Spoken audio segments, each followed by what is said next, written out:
اللہ ولی الذین آمنوا۔ نیت کہتے ہیں دل کے ارادے کو۔ بیعت ہونے کے لیے ہم نے نیت کرنی ہے اللہ کی رضا کی، جنت کی نیت نہیں، کاروبار کی نیت نہیں، بیٹے کی بھائی بیٹا ہو جائے نہیں، جنت مل جائے نہیں۔ نیت یہ کرنی ہے کہ اللہ مل جائے، اللہ کی رضا نصیب ہو جائے، یہ نیت کرنی ہے۔ اس لیے کہ اللہ کی رضا جنت سے بھی بڑی نعمت ہے۔ حضرت قاری ممتاز صاحب رحمۃ اللہ علیہ نے اپنے خطبات میں لکھا ہے کہ اللہ تعالیٰ اہل جنت کو جب جنت میں بھیج دیں گے نا، اللہ فرمائیں گے بھائی کوئی نعمت رہے گی؟ کہتے ہیں نہیں کوئی نہیں رہے گی، سادہ کہیں گے سب کچھ کیا حال ہے، فرسٹ کلاس، کیونکہ پتہ ہی جو نہیں۔ اللہ فرمائیں گے نہیں، ایک نعمت رہتی ہے، جاؤ اپنے علماء سے پوچھ۔ قاری صاحب نے لکھا ہے کہ جنت میں بھی علماء کی ضرورت پڑے گی، یہ نہ سمجھو کہ بھائی جنت میں ہم بالکل چھٹے ڈکے ہیں۔ بھائی جنت میں بھی علماء کی ضرورت پڑے گی۔ اللہ فرمائیں گے جاؤ اپنے علماء سے پوچھو کون سی نعمت رہ گئی۔ لوگ جائیں گے اپنے اپنے حضرت کے پاس، اللہ کرے نہ کوئی ہر ایک کا کوئی نہ کوئی حضرت ہو، کوئی ایسا ہو نا جس کے پاس ہم جائیں جس کو جانتے ہوں۔ وَمَن يُضْلِلْ فَلَن تَجِدَ لَهُ وَلِيًّا مُرْشِدًا۔ اللہ تعالیٰ جسے گمراہ کر دیتے ہیں اس کا کوئی ولی اور مرشد نہیں ہوتا، ہدایت یافتہ لوگوں کے ولی اور مرشد ہوتے ہیں۔ وَمَن يُضْلِلْ فَلَن تَجِدَ لَهُ وَلِيًّا مُرْشِدًا۔ لوگ اپنے اپنے کے پاس جائیں گے، سبحان اللہ۔ یہاں بھی جب مسئلے کی ضرورت پڑتی ہے تو آدمی دیکھتا ہے نا بھی کس کے پاس جائیں بھائی، وہاں لوگ اپنے اپنے مرشد کے پاس جائیں گے، اپنے اپنے حضرت کے پاس، شیخ کے پاس۔ اور جی اللہ یہ فرما رہے ہیں کہ ساری نعمتیں میں نے، ایک نعمت رہتی ہے حالانکہ ہم تو جنت میں ہیں۔ اللہ وہ تو پھر حضرت ارشاد فرمائیں گے کہ جاؤ بھائی اللہ سے اس کی رضا مانگو۔ چنانچہ جب اہل جنت جائیں گے اللہ سے یہ جا کے عرض کریں گے یا اللہ جی ہم تو جنت میں موجود ہیں لیکن اپنی رضا کا اعلان بھی فرماؤ۔ پھر جب اللہ تعالیٰ اپنی رضا کا اعلان فرمائیں گے، اس رضا کے اعلان میں اتنی خوشی ہوگی، اتنی لذت ہوگی کہ اہل جنت جنت کو بھول جائیں گے۔ اس لیے جنت کو بھول جائیں گے کہ ان کے دل سے ہمیشہ کے لیے اللہ کا جو عتاب والا ڈر ہے نا وہ نکل جائے گا، عتاب والا جو خوف ہے نا وہ نکل جائے گا ہمیشہ کے لیے کہ بھائی آج تو بھائی موج بن گئی کہ اللہ ہمیشہ کے لیے ہم سے راضی ہو گئے۔ رضا کے اعلان سے پہلے جنت میں ہونے کے باوجود دل میں خوف ہوگا اللہ کی ناراضگی کا کہ بھائی ہم سے کوئی ایسا عمل نہ ہو جائے، لیکن جب اللہ تعالیٰ اپنی رضا کا اعلان کر دیں گے تو اس وقت اہل جنت کے دلوں سے اللہ کا خوف، عتاب والا خوف چلا جائے گا اور اللہ کی محبت اس جگہ کو لے لے گی۔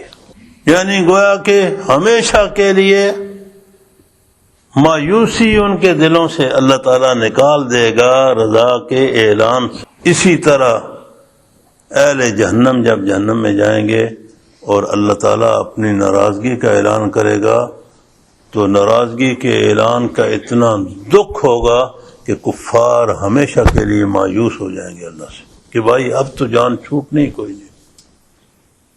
پہلے انہیں کچھ امید تھی کہ شاید اللہ معاف کر دیں، راضی ہو جائیں، لیکن کفار سے جب اللہ تعالیٰ اپنی ناراضگی کا اعلان کر دیں گے تو گویا کہ وہ ہمیشہ کے لیے مایوس ہو جائیں گے۔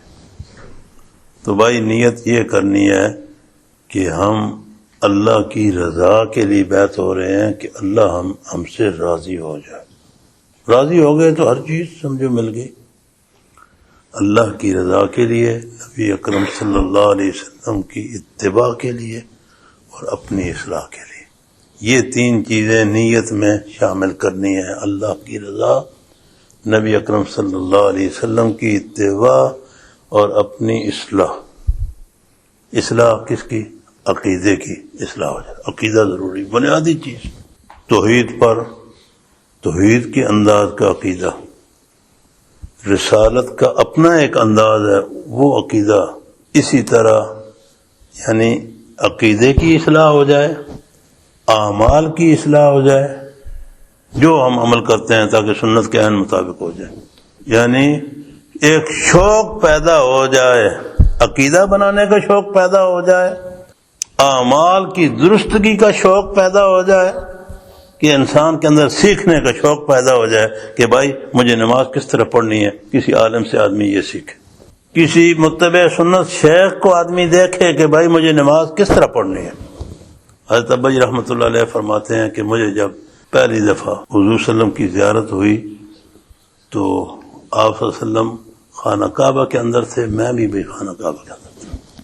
حضور صلی اللہ علیہ وسلم نفل پڑھ رہے تھے، ابا جی فرماتے ہیں میں نے بھی پیچھے نفل باندھ لی ساتھ ہی۔ پھر دل میں خیال یہ آیا کہ بھائی پیچھے نفل پڑھنے سے بہتر یہی ہے کہ میں دور بیٹھ کر دیکھوں کہ رسول اللہ صلی اللہ علیہ وسلم قیام کیسا فرماتے ہیں، آپ رکوع کیسا کرتے ہیں، آپ سجدہ کیسے کرتے ہیں، اس لیے کہ صلو کما رأیتمونی، کہ بھائی نماز ایسا پڑھو جیسے مجھے دیکھتے ہو۔ ابا جی رحمۃ اللہ علیہ فرماتے ہیں میں نے نفل توڑ دیے اور میں دور بیٹھ کر دیکھتا رہا کہ رسول اللہ صلی اللہ علیہ وسلم کیسے قیام کی حالت میں کھڑے ہیں، نگاہ کہاں پر ہے، رکوع کیا ہے تب نگاہ کہاں ہے، سجدہ کیا ہے تو کس طرح کیا ہے، یہ میں دیکھتا رہا۔ یعنی ایک فکر لگ جائے اعمال کی درستگی کی، گویا کہ فکر لگ جائے، ہوش میں آنے کی فکر لگ جائے۔ اب ہم بے ہوش ہیں سارے، مسجد میں آتے ہیں کوئی نہیں پتا کیسے آنا ہے، بس ایسے داخل ہیں۔ کئی بندے بیچارے جوتوں کو سیدھا کرنے کے لیے خود ٹیڑھے ہو جاتے ہیں۔ ہم یہاں تو مجھے نہیں سمجھ آتی، ہمارے ہاں ایسے آتے ہیں نا تو یوں کر لے کے الٹے پاؤں پیچھے سے داخل ہوتے ہیں، جوتے تاکہ سیدھے نہ کرنا پڑے، سنت کے مطابق ہو بھائی۔ یعنی ایک ہوش میں آنے کی فکر لگ جائے کہ ہم ہوش میں آ جائیں کہ ہم نے زندگی کیسے گزارنی ہے بھائی، اور ہوش بھی صرف یہی نہیں کہ نماز کا، معاملات کا بھی ہوش ہمیں آئے نا کہ ہم نے بھائی معاملات کیسے کرنے ہیں۔ یہ کیا ہوا کہ نمازیں آدمی ٹھیک پڑھتا رہے، دوسرے کا مال دبائے رکھے، یہ کوئی نہیں۔ معاملات کی درستگی کا ہوش آ جائے کہ بھائی مجھے، تاکہ مجھے کسی طرف سے کوئی داغ، غلط داغ نہ لگے، نماز بھی ٹھیک ہو، معاملات بھی صحیح ہو، تجارت بھی صحیح ہو، بات بھی پکی سچی ہو، وعدہ پکا ہو، امانت کا پورا خیال ہو، اس چیز کا ہوش آ جائے بھائی۔ صرف بیعت کا مقصد کوئی نہیں کہ آدمی بیعت ہو جائے تو بس جو کچھ مرضی کرتا رہے، نہیں، امانت کا بھی پورا خیال ہو، سچائی کا پورا خیال ہو، زبان کا آدمی پورا پاس رکھے، دکانداری ٹھیک ہو، تولنا پورا ہو، چیز کی جو حقیقت ہے وہ بتلا کر سوداگری ہو نا۔ اگلے دن کل حضرت مولانا طارق جمیل صاحب مدد اللہ کا میں بیان سن رہا تھا، ایک ساتھی نے ریڈیو اس میں لگا دیا ٹیپ میں، تو وہ کہنے لگے اگر ہم صحیح ہو جائیں نا سارے مسلمان تو منٹوں سیکنڈوں میں ایسے سمجھو کہ انقلاب آ سکتا ہے کفر کی دنیا میں، آ سکتا ہے نا۔ اگر ہم سارے ٹھیک ہو جائیں تو اثر ہوگا کہ نہیں بھائی؟ اگر ہماری بات سچی ہو، ہم ڈیوٹی 100% دینے والے بن جائیں، ہماری تجارت صاف ستھری ہو جائے، ہمارے اخلاق درست ہو جائیں، ہم دوسرے لوگوں کی عزتوں کے محافظ بن جائیں۔ یہیں پر وہ میرے خیال میں یہیں کہیں برمنگم کا خطاب تھا، انہوں نے یہ فرمایا ہے کہ سارے اگر اپنے آپ کو درست کر لیں تو یہاں انقلاب آنے میں دیر ہی کو نہیں لگے گی۔ اب جو دیر ہو رہی ہے ہماری وجہ سے، ادخلوا فی السلم کافہ، اسلام میں پورے داخل ہو جاؤ، پورے ہم داخل ہو جائیں گے نا۔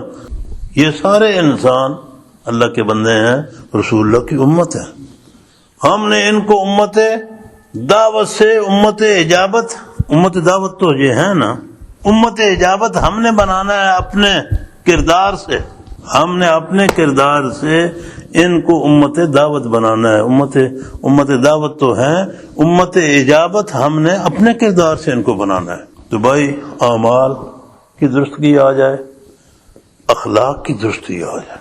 اعمال تو نماز ہوئے، اخلاق یہ جو چیزیں ہیں، کردار، ہمارا کردار درست ہو جائے، ہمارا اخلاق درست ہو جائے، ہماری زبان ٹھیک ہو جائے، ہمارا ناپنا ٹھیک ہو جائے، ہمارا چلنا دیکھنا اٹھنا بیٹھنا سارا ٹھیک ہو جائے، اس لیے بیعت ہو رہے ہیں. اللہ کی رضا نصیب ہو جائے، نبی اکرم صلی اللہ علیہ وسلم کی اتباع ہو جائے اور اپنی اصلاح ہو جائے. اب پڑھیں، سارے پڑھیں، کوئی نہ رہ جائے. بسم اللہ الرحمن الرحیم. بسم اللہ الرحمن الرحیم. لا الہ الا اللہ لا الہ الا اللہ محمد رسول اللہ. محمد رسول اللہ. لا الہ الا اللہ لا الہ الا اللہ محمد رسول اللہ. محمد رسول اللہ. لا الہ الا اللہ لا الہ الا اللہ محمد رسول اللہ. محمد رسول اللہ. لا الہ الا اللہ لا الہ الا اللہ محمد رسول اللہ. محمد رسول اللہ. لا الہ الا اللہ لا الہ الا اللہ محمد رسول اللہ. محمد رسول اللہ. لا الہ الا اللہ لا الہ الا اللہ محمد رسول اللہ. محمد رسول اللہ. آمنت باللہ آمنت باللہ کما هو بأسمائه كما هو بأسمائه وصفاته وصفاته وقبلت وقبلت جميع جميع أحكامه أحكامه إقرار باللسان إقرار باللسان وتصديق بالقلب. وتصديق بالقلب. آمنت بالله آمنت بالله وملائكته وملائكته وكتبه وكتبه ورسله ورسله واليوم الآخر واليوم الآخر والقدر خيره والقدر خيره وشره وشره من الله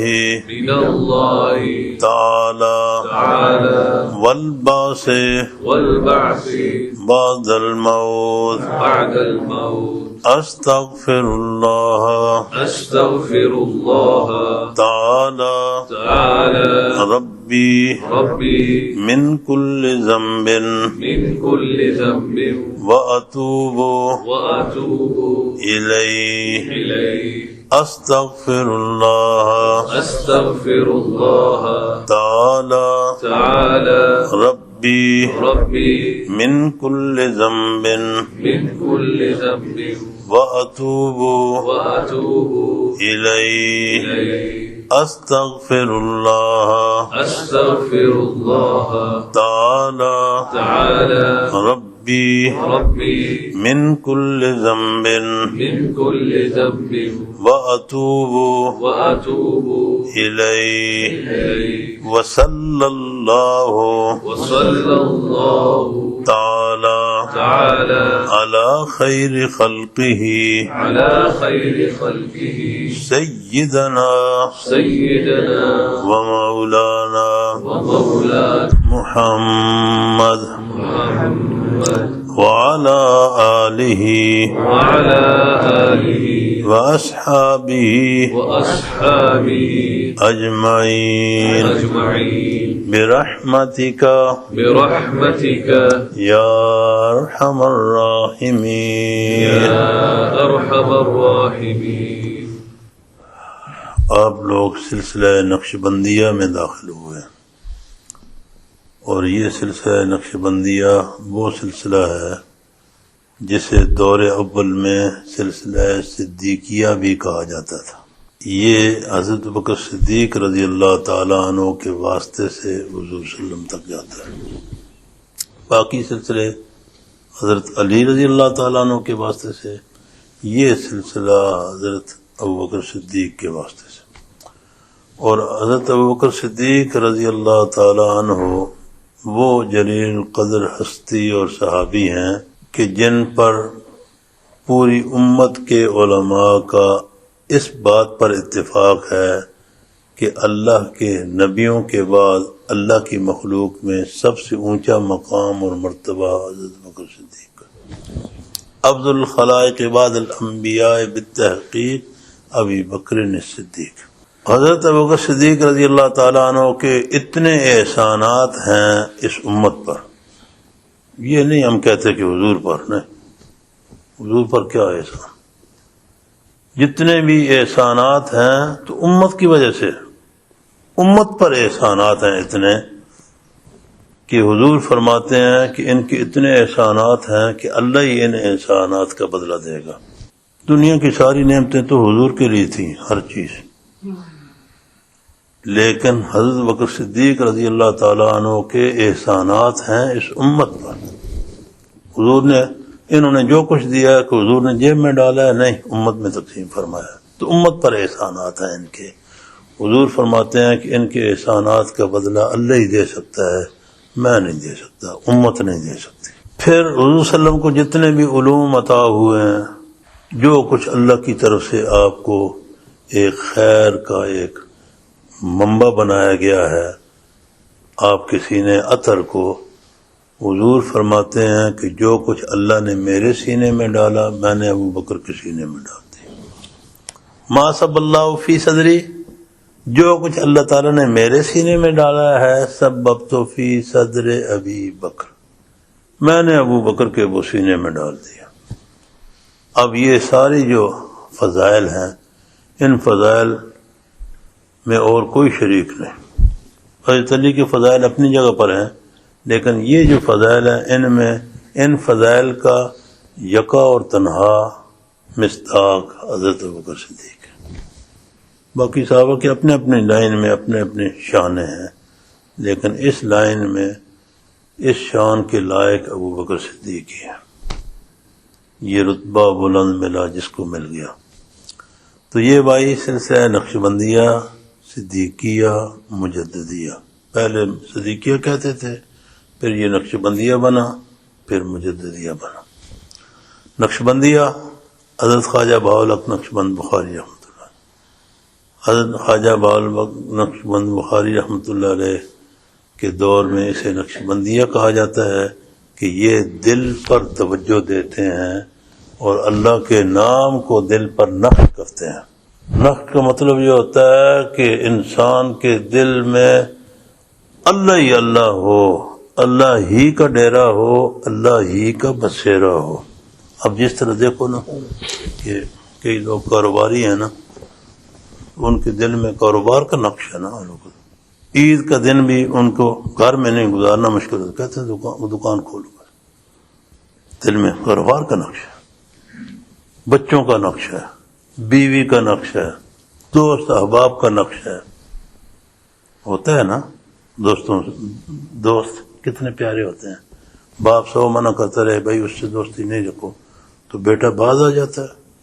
کیا ہوتا ہے؟ باپ کو پتہ ہی نہیں، کسی نہ کسی بہانے سے دوست کو مل کر ہی آ جاتا ہے. 100 بہانے بنا کے نا، ہاں کسی بہانے سے گیا ہے نا تو دوست کو مل کر ہی آیا ہے. یہ ساری یادیں دل میں ہیں نا. ان یادوں کو ہم نے دل سے نکالنا نہیں. ماں باپ کی یاد کو دل سے نکال دیں، دوست کی یاد کو، بیوی بچوں کی، کاروبار کی، ان یادوں کو دل میں رکھنا ہے. لیکن اللہ کی یاد کو ان یادوں پر غالب کرنا ہے، حاوی کرنا ہے. جب اللہ کی یاد کے تحت یہ یادیں آ جائیں گی نا، تو یہ پھر یادیں بھی، ان کی یادوں کا رخ پھر خود بخود بدل جائے گا. دوستی کا رخ پھر اور قسم کا ہو جائے گا. پھر آدمی چاہے گا کہ بھائی میرا دوست مسجد میں آئے. پہلے تو دوست کہتے ہیں چلو تھیٹر میں چلتے ہیں، بھائی شہر کو چلتے ہیں، چلو ادھر چلتے ہیں، بازاروں میں چلتے ہیں، اور کہیں دیکھتے ہیں، لیکن پھر جب اللہ کی یاد دل پر حاوی ہو جائے گی تو پھر انسان کو چاہے گا کہ میرا دوست بھی مسجد میں آئے، بھائی حج کے لیے اکٹھے چلتے ہیں، عمرے کے لیے اکٹھے، بھائی جماعت میں اکٹھے چلتے ہیں، بھائی اجتماع میں اکٹھے چلتے ہیں۔ پھر کوشش ہوگی کہ دوست کو بھی اللہ کی یاد کی طرف اس کا رخ پھیرنے کی۔ پھر ماں باپ کی محبت کا رخ بھی، محبت اور خدمت کا انداز بدل جائے گا، خدمت بڑھ جائے گی۔ اللہ کی یاد جب دل میں آ جائے گی نا تو ماں باپ کی محبت بھی بڑھ جائے گی، ان کی خدمت بھی بڑھ جائے گی۔ اسی طرح بچوں کے ساتھ محبت اور نو کا وہ رخ بدل جائے گا، بیوی کے ساتھ محبت کا رخ اور بدل جائے گا۔ تو بھائی اس دل میں ہم نے اللہ کی یاد کو داخل کرنا ہے، یاد کو ڈالنا ہے، یہ ذکر ہے۔ فکر، مراقبہ، مراقبہ بذات خود کوئی چیز نہیں، ذکر کو حاصل کرنے کا ایک گر ہے مراقبہ۔ ویسے اگر آدمی ایسے بیٹھا رہے تو اس کو ہم مراقبہ کہیں گے؟ وہ مراقبہ نہیں، وہ تو صرف ایسے ہی نا، کئی بعض لوگ مراقبے میں جاتے ہیں سیدھا ڈائریکٹ سو جاتے ہیں، خراٹے مارنے سو جاتے ہیں نا، تو کیا کہیں بھی مراقبہ کر رہے ہیں؟ نہیں، وہ تو سو رہے۔ مراقبہ کرنا ہے اس نیت کے ساتھ کہ ہم اپنے دل، ہمارے دل میں اللہ کی یاد پیوست ہو جائے، دل اللہ کے حکموں کی طرف راغب ہو جائے۔ یہ کہتے ہیں نا دل اللہ اللہ کرنا شروع کر دے، کیا مطلب؟ کہ دل میں اللہ کی یاد اس طرح رچ بس جائے کہ اللہ کے حکم ماننے کے لیے ہم ہر وقت تیار ہو جائیں، یہ مطلب ہے مراقبے کا۔ ذکر، فکر، تلاوت۔ ایک پارہ ویسے ہمارے سلسلہ نقشبندیہ میں بڑے حضرت رحمۃ اللہ علیہ بھی، اوپر حضرت صدیقی بھی ایک پارہ لکھتے۔ میں کہتا ہوں پارہ جس نے نہیں کبھی پڑھتا ہی نہیں اس کو پارہ کیسے کہیں گے؟ بھائی پڑھو، اس کو نہیں، اس کو ہم نے یہ کہنا ہے کہ بھئی قرآن کھول کر دیکھو، اللہ سے قرآن کی محبت مانگو، اللہ سے قرآن کی تلاوت مانگو، کھول کے دیکھ لو، انشاءاللہ جب کھول کے دیکھتا رہے گا محبت سے تو پڑھنے پر بھی خود طبیعت جائے گی۔ پھر 2 رکوع، 4 رکوع، پارہ 2 پارے، پھر 1 پارہ کیا، پھر 10 پارے آسان ہو جائیں گے۔ پہلے ہی دن اگر کہیں پارہ روزانہ پڑھنا ہے تو وہ تو بھائی آج جا جائے گا، بڑے مشکل ہے بھائی۔ تو اس کو بس کہو کہ بھائی کھولو دیکھو، اللہ سے توفیق مانگو اس کو پڑھنے کی، اللہ سے توفیق مانگو اس کو سمجھنے کی۔ بس 3 چیزیں ہو گئیں، ذکر، فکر، تلاوت۔ درود شریف 200 مرتبہ روزانہ، اور درود شریف پڑھتے وقت یہ تصور کرنا ہے کہ میں حضور صلی اللہ علیہ وسلم کے قدموں میں بیٹھ کر اس حدیث کو پڑھ رہا ہوں، اور ایک دفعہ درود شریف پڑھنے سے 10 نیکیاں ملتی ہیں، 10 گناہ معاف ہوتے ہیں، 10 درجے بلند ہوتے ہیں۔ درجے اللہ ہی جانتا ہے کیسے درجے ہیں۔ 10 نیکیاں کتنا، یعنی ایک مہلت ہے، کتنی ایک ایسے سمجھو کہ بھائی ایک اللہ کی طرف سے عطا ہے کہ 10 نیکیاں ملیں۔ ایک نیکی اتنی یعنی قیمتی ہے کہ جب ضرورت پڑے گی نا قیامت کے دن تو ماں بھی نہیں دے گی بیٹے کو، بالکل نہیں دے گی، باپ نہیں دے گا، بیٹا نہیں دے گا، بہن نہیں دے گی، کوئی بھی نہیں۔ لِكُلِّ امْرِئٍ مِّنْهُمْ يَوْمَئِذٍ شَأْنٌ يُغْنِيهِ۔ اس دن ہر ایک دوسرے سے لاپرواہ، بے پرواہ، بھائی کوئی نہیں۔ آج کل لاپرواہی چل رہی ہے بھائی، اس دن آج کل کتنی بے لاپرواہی ہے، نفس نفسی ہے، بالکل اتنی دن بدن بڑھ رہی ہے۔ اسی طرح 200 مرتبہ استغفار کہتے ہیں اپنے گناہوں کی معافی چاہنا، آئندہ کے لیے اللہ کی حفاظت میں آنا۔ اور حضرت رحمۃ اللہ علیہ فرماتے تھے بھائی استغفار کو اپنے اوپر لاگو کرو۔ لاگو کیا مطلب؟ کہ بھائی جو گناہ والی چیزیں ہیں ان کو چھوڑنے کی کوشش کرو، جو ثواب والے اعمال ہیں ان کو کرنے کی کوشش کرو۔ جھوٹ گناہ والی چیز ہے، اس کو چھوڑو، اس کو بچو۔ اسی طرح حسد ہے، کینہ ہے، کبر ہے، ریا ہے، یہ ساری چیزیں ان کو اپنے اوپر لاگو کرو۔ فرماتے تھے کہ بھائی عہد کر لو کہ ہم نے اندر جھوٹ نہیں بولنا، حسد سے بچنا ہے، کبر سے بچنا ہے، ریاکاری سے بچنا ہے۔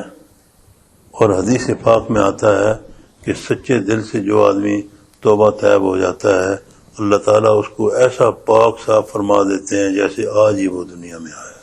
آپ فرماتے ہیں کہ بھائی حضور فرماتے ہیں تم سب کے سب خطا کار ہو، اور بہترین خطا کار وہ ہے جو توبہ طیب ہو جائے۔ توبہ والا بندہ اللہ کو بڑا پسند ہے، توبہ کرنے والا۔ حضور فرماتے ہیں کلکم خطاؤن، تم سب کے سب خطا کار ہو، اور بہترین خطا کار کون ہے؟ جو گناہ کے بعد توبہ کر لے، اللہ سے صلح کر لے بس۔ وآخر دعوانا الحمدللہ رب العالمین۔ چھٹی چیز رابطہ شیخ ہے، اپنے شیخ سے رابطہ رکھنا، دین سیکھنے کے لیے سوال کرنا، اپنی حالت بیان کرنا۔ الحمدللہ رب العالمین والعاقبۃ للمتقین، والصلاۃ والسلام علی سید الانبیاء والمرسلین وعلی آلہ واصحابہ اجمعین الی یوم الدین۔ ربنا تقبل منا انك انت السميع العليم وتب علينا انك انت التواب الرحيم۔ ربنا آتنا في الدنيا حسنة وفي الآخرة حسنة وقنا عذاب النار وادخلنا الجنة مع الأبرار يا عزيز يا غفار۔ اللهم احسن عاقبتنا في الأمور كلها واجرنا من خزي الدنيا وعذاب الآخرة۔ ربنا تقبل منا انك انت السميع العليم وتب علينا انك انت التواب الرحيم۔ وصلی اللہ تعالی علی خیر خلقہ سیدنا مولانا محمد وعلی آلہ وصحبہ اجمعین برحمتک یا ارحم الراحمین یا ارحم الراحمین یا ارحم الراحمین یا ارحم الراحمین۔